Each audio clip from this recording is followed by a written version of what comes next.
All right, so this is fight 183. This was fought up in Korat. And I'm fighting a woman named Duanpen Sitthongsak. Duanpen is a cool name. It basically means like the full moon. And I'd never fought her before. I'd never heard of her before. I have a promoter who books me for up in Korat, and he had called me for this. This is about 12 days after my fight 182, which was up in Chiang Mai. So I had like a group of fights up in Chiang Mai, went back to Pattaya, trained a little bit. As it happened, I got my nose broken in training 4 days before this fight. So I was sparring with one of the boys at my gym, and he's a little bit young and rough, and he broke my nose, which my nose has been broken before 3 times in training, 1 time in a fight. And 4 days before this fight, it got broken in training. It's like, I'm just gonna have to fight with it. There was no like, I'm not gonna fight, I'm gonna cancel, whatever. The thing is like, can I do this? Yes, I can do it, I'm gonna go. So I did not tell my corner. My corner here is Kem. Kem is in the Muay Thai Library. He's amazing. He has a gym up in Khao Yai. This is actually Krudam over here on my left. He's also in the Muay Thai Library. Bernung is coming up on the ring. Bernung in the white shirt, also in the Muay Thai Library. So Kem, Petdam, and Bernung are all in the Muay Thai Library, and they're all in my corner here. So Kem's gym up in Khao Yai, which is the general area of Korat. He must have helped book this fight, and they came and cornered for me, which they are amazing corners. Their energy, they're like, they gamble, so they totally understand like how to progress through rounds. They totally understand like when to do something, how to give advice on what they want their fighter to do. They understand me in terms of a Muay Thai fighter, so they don't give me ridiculous advice. They know what a Muay Thai fighter's progression is. Kem is largely responsible for transitioning Yodwicha from being a stadium Muay Thai fighter to being a kind of, they call it international style Muay Thai, which is way more, punching, and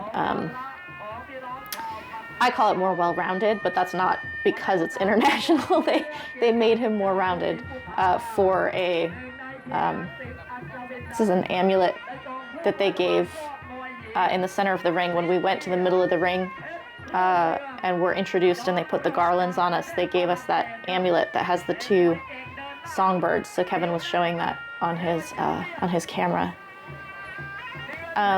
Another interesting thing about this fight that I remember, I'm voicing this 4 years after the fact. It's 2021 now. This fight was in 2017. Something I remember about this fight is that Karahat, in the Muay Thai Library, Karahat had switched my stance. He had me working on being southpaw in order to put my strong side forward. And I'd been working on it in training a lot. I tried to like go into southpaw a little bit in like, more complex situations, but this fight is the first fight that I ever tried to be southpaw for like the first couple of rounds when the scoring isn't really important yet, because I wasn't comfortable in the stance yet, so I didn't want to do it. I couldn't do it all through the fight yet, and I didn't want to do it in the scoring rounds, especially with Kem and his group in my corner, but I wanted to try out southpaw, and this was the first time I tried it out in a fight with a broken nose against Duanpen, who I'd never fought before, so I didn't really know what to expect from her. I saw her fight quite a bit after this, on a Ayutthaya Naikanam Tom Day show. I think she fought Sandra Godvik. I think she cut Sandra, but it was, so she kind of like became more visible to me, but I'd never heard of her prior to this fight.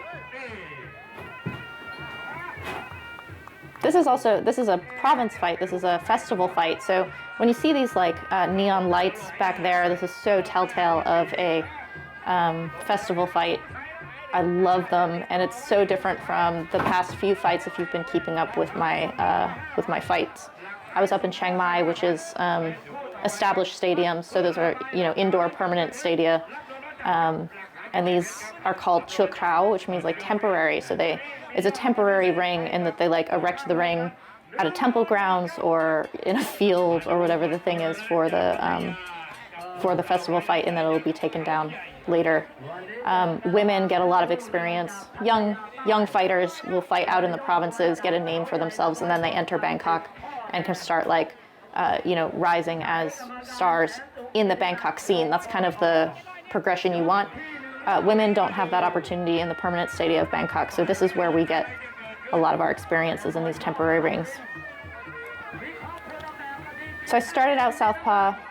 Once I got kicked, I immediately went back to orthodox. I'm turning pretty good.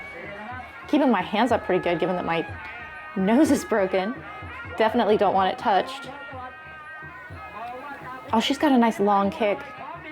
I don't remember this actual fight, but I remember the things surrounding the fight. So I'm watching this anew as I'm voicing this for you guys. Oh, missed low kick, and she came right back with an open side kick. That was nice. And I turned myself. So clinching already in round 1. Gets broken pretty fast.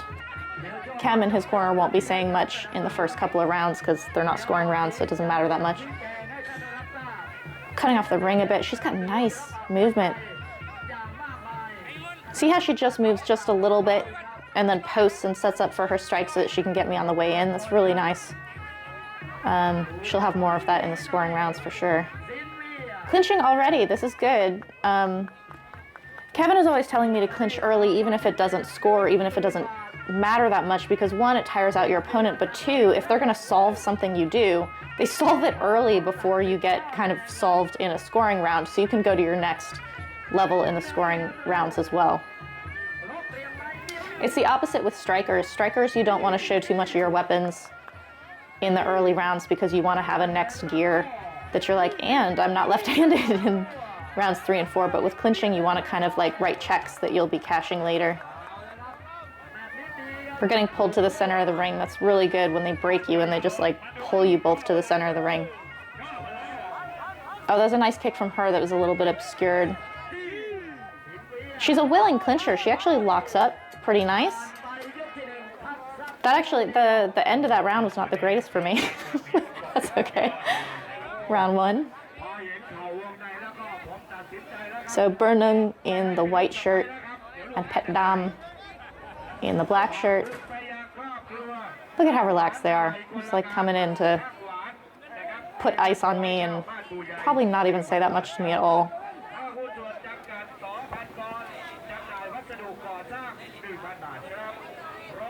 So I don't know if you can hear the ambient sound, but there's an announcer who's he's talking.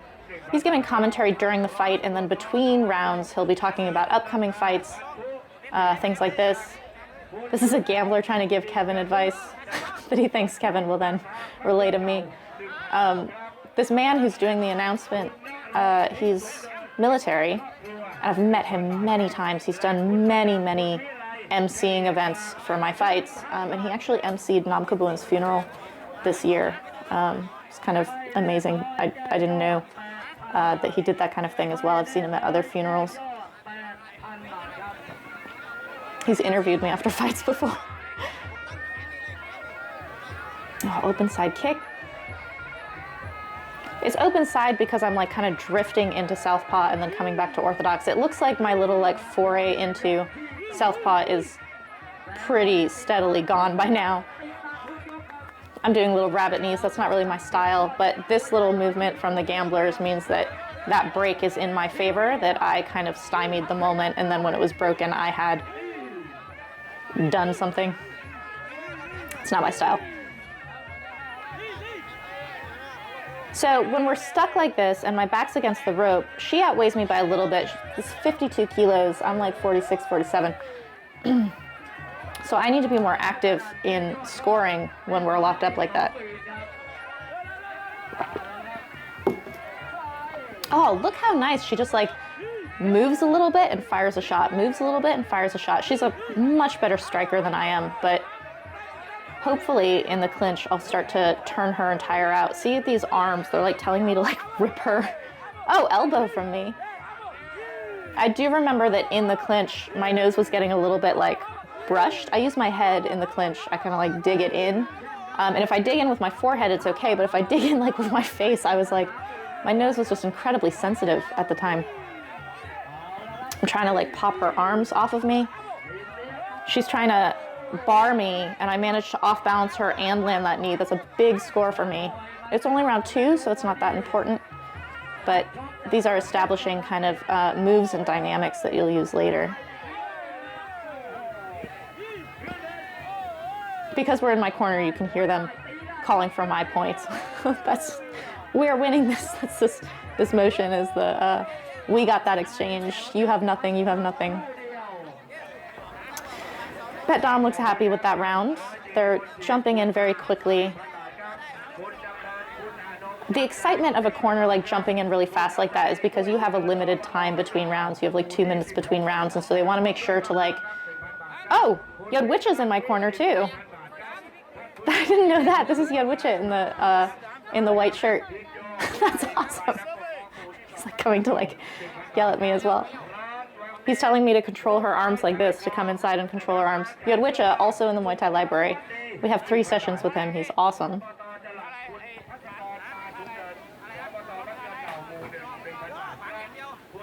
These gamblers are arguing with each other. Not arguing. They're talking to each other about what they want me to do going into round 3, because now it's a scoring round. So this guy's giving odds with his fingers, and this other guy is facing the crowd this way, so he's actually giving odds to gamblers, like trying to get other bets. That guy was talking to someone across the ring who was doing his fingers that way. That's the thing about festival fights, is that like gambling is such a huge part of it. It's actually a really integral part to how Muay Thai works. And the love of Muay Thai is, gambling is totally involved in the love of Muay Thai. It's the argument that Muay Thai is ruining, or that gambling is ruining Muay Thai is like, it's like saying viewership is ruining football. It's very weird. So I'm trying to hop in because she keeps kicking me as I'm coming in close. I've latched onto her. She actually moves nice. Like she transitions when we're in a locked up position, which means she knows how to clinch. Oh, nice turn from her. I'm scoring. I've got better balance. So when I get turned, I don't get turned very far. Oh, as the ref is breaking us, I get a knee in. Go, go, go. They want me to like keep closing in on her. She looks a little bit tired, actually. This is good, but look at how quickly she like counter kicks after anything I do. So if I stay at that distance, I'm just gonna get scored on. I have to close my distance all the time. Oh, she's got a double lock on me. Oh, nice power move from me to get the fuck off.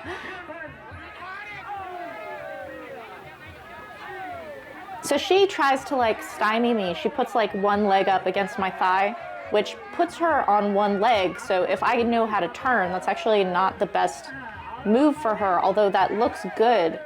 If you can score and leave your leg there and kind of like stymie your opponent, this looks good, especially from like a femur standpoint. See that little green laser pointer that was on us? That's from a gambler. That's a bookie. They target somebody and then they like give the odds, or they target someone across the ring and ask them what they want to bet. Oh, nice knee from me right into the corner. Well, I've got her inside. I've taken her back as the ref breaks us. So that's a pretty big point for me. Oh, trying to do a kara, switching stance and coming with a hook, but it was very wonky. Oh, I'm like crushing her face across a little bit, breaking her root. Oh, elbow coming back from her. Oh, she's very good at getting that like kind of double headlock. I'm not protecting my neck, which I definitely need to do given how much clinching is going on. I think I'm not going to say like I protect my neck really well all the time and I don't know what's going on. It's not because of my nose. My nose is definitely affecting how little I'm thinking about my neck. I'm just thinking about not getting like brushed at all. Here's the gamblers, Kevin doing a little pan. They rent ladders. So like someone will come to a fight with like 30 ladders and rent them out for like 60 baht for the night. And gamblers use them to get a better vantage point because everything is kind of standing room.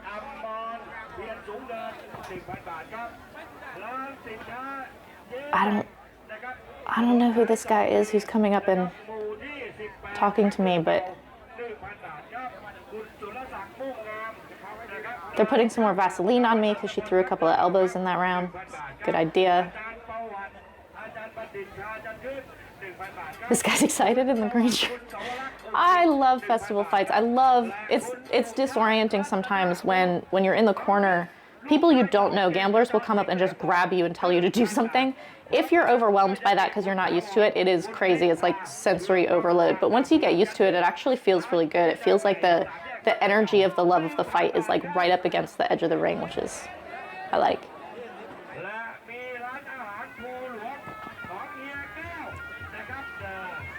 All right, so I think I got round 3. I have to build on round 4. This is a nice kick from her, open side. Falling back on that. That's good. So basically, because she's been going back the entire fight, I have to make her continued going back to look like she's tired and trying to stay away from me rather than that she's just kind of like floated back the entire fight. This is a difficult thing about backwards fighters, is that they don't have a shift in the fight. If you're a forward fighter and then all of a sudden you start going backwards, you're like, I've established that I've won the fight and now I'm coming back. If you're backwards the entire time, the way you tell your narrative structure in a fight it can be a little bit tricky. Well, I'm trying to swim my arm in, kneed with my arm out. Oh, she's very good at getting my neck. Sylvie, stop doing that. I'm landing knees to her body. She's not really answering them. I think I'm taking a huge lead here. Oh, she's coming with an elbow. She had to come forward. Hard there. Now she's just trying to answer my stuff. Like, I get a knee and she tries to answer back, but they're not equal. Someone in her corner is up on the ring now. You're not allowed to do that. But it means that my dominance is enough that her side is getting a little agitated. I've got her in the corner here. Oh, that worked for her, actually. Her having her knee up worked for her. Come on, Sylvie. See how she's staying back now? She looks more tired. She looks like she just doesn't want to engage with me, rather than like, they're telling me enough. This is the pull out. So they're saying that I've scored enough. I can basically just stay away from her. I didn't know how to do that very well. My round 5s took a long time for me to understand how to fight a round 5. Oh, that's aggressive from her.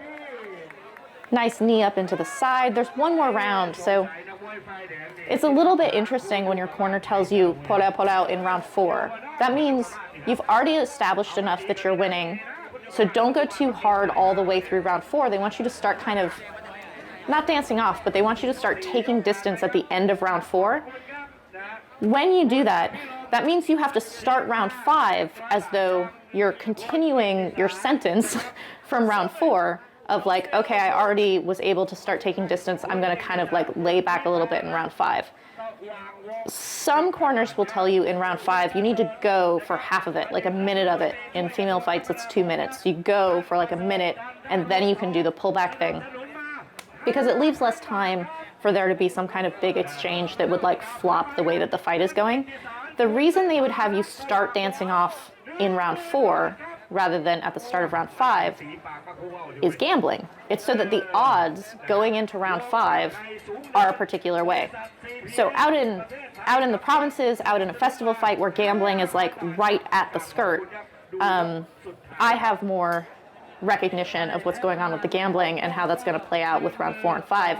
There's tons of gambling that goes on in the Bangkok stadia.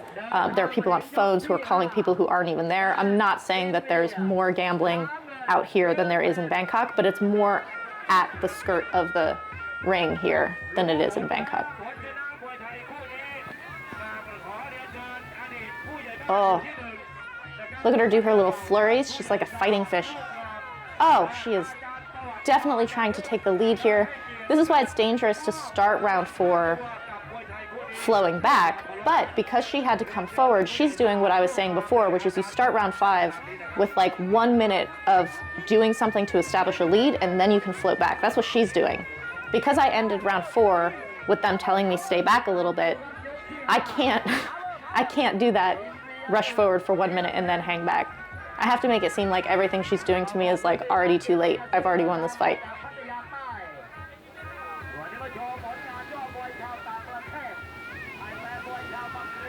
Oh, me coming with my own rhino elbow. See how now I'm doing what she's been doing the whole fight, which is basically just keeping enough distance that she has to come after me. She's doing a really good job of coming after me, but it's a switch, it's a change from the way the fight had been progressing up until this point.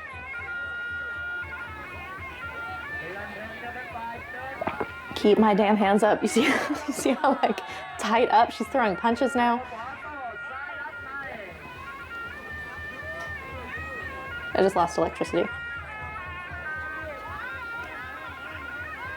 Oh, putting my hand up, like I'm already in the lead, I already won, there's nothing she can do.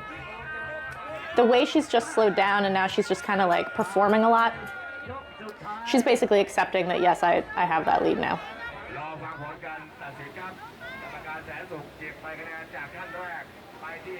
So the announcer is actually already saying that the scores are being collected. You see the referee going and grabbing that. Sylvie, not my name. We'll go with it.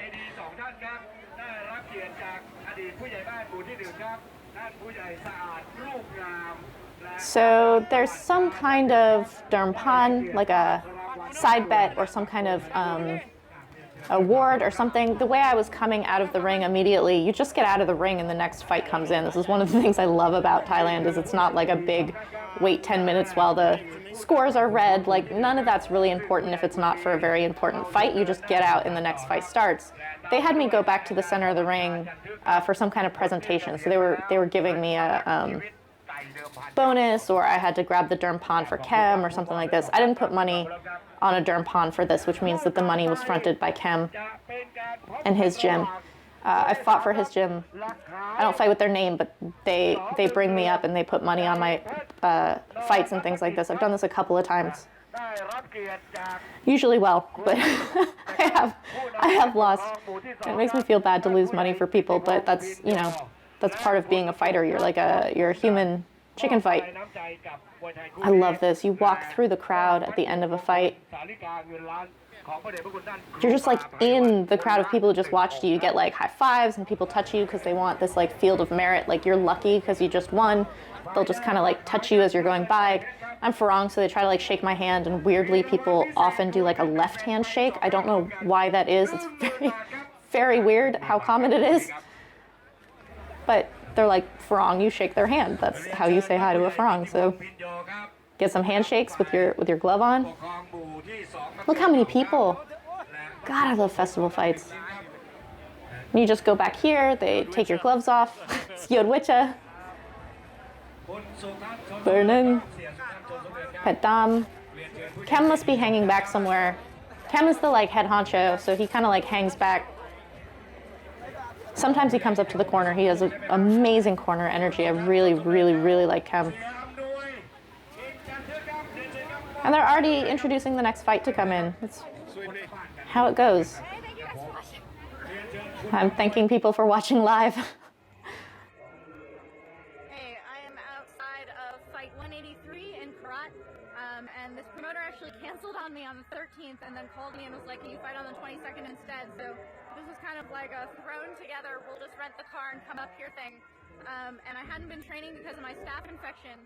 Or I was training, but not training full, so I didn't tell Pinu until really late that I was going to be going and fighting because I didn't think he would let me spar.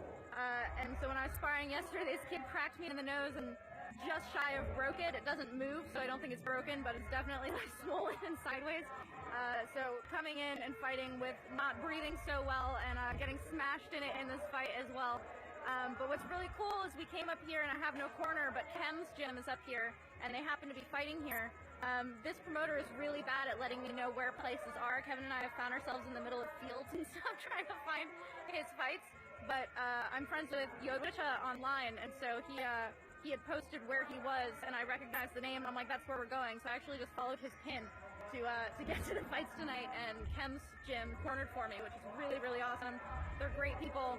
This girl was big, and they convinced us to put part of the Duanpen on it, which is the side bet, which Kevin and I normally don't do because we don't know who I'm fighting ever, and you just don't know what you're up against or how big they're going to be. And I get paid so little for fights, we don't really have a lot of money to wager, but they convinced us to do it on this one. We're with Chem, and I trust him, so I ended up making a little bit more money on this fight, so it actually breaks even rather than losing money on the fight.